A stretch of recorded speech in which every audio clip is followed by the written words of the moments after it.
Le locataire nous invite à suivre Monsieur Trelkowski, qui arrive sur Paris et qui cherche un appartement. Il tombe sur une annonce pour un appartement 2 pièces, à croire qu'il était déjà difficile de trouver un logement à Paris à l'époque, mais le problème, c'est que la précédente locataire s'est défenestrée.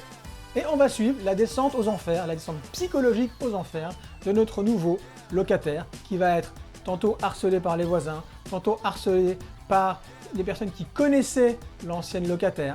Donc ce projet, Polanski le voyait comme sa vision à lui de Paris, des Parisiens, dans tous leurs travers. Pour ceux qui ont vu un des 2 autres films de la trilogie des appartements de Polanski, savent que Polanski aime beaucoup enfermer ses personnages dans les lieux, et que les lieux deviennent organiques. Donc on arrive ici dans un appartement qui est très sombre, de par les teintes choisies pour la tapisserie, pour l'ameublement, et donc on a l'incursion, quelque part du fantastique ou de l'horrifique, mais dans le sens psychologique, avec tout d'abord la découverte de la robe. Ensuite, il découvre derrière l'armoire un trou dans lequel il y a une dent.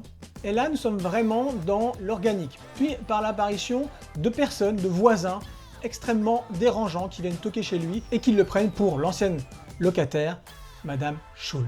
Donc tout comme dans Rosemary's Baby ou dans Répulsion, on hésite toujours entre délire paranoïaque ou mal objectif. Est-ce que dans Rosemary's Baby, véritablement l'enfant est l'enfant du diable, ou alors c'est le personnage principal qui est parti dans un délire paranoïaque. Et puis pour finir, quelques petites anecdotes. Fait important, le film s'ouvre sur un plan réalisé en Luma, une espèce de grue, qui était dans ses balbutiements à l'époque. Et les créateurs de la Luma ont vu dans l'utilisation de leur nouvelle technologie sur le film de Polanski comme un très bon coup de pub. Et surtout, le film s'ouvre sur un plan de Luma et se ferme sur un plan de Luma. Donc voilà ce que je peux vous dire sur le locataire. Il y a énormément de choses à en dire, mais encore une fois, ce sont des formats courts, donc il faut aller vite. J'espère en tout cas que le retour du Hot Shot Picture Club, nouvelle formule, vous a plu, et j'attends donc vos choix de films en commentaire.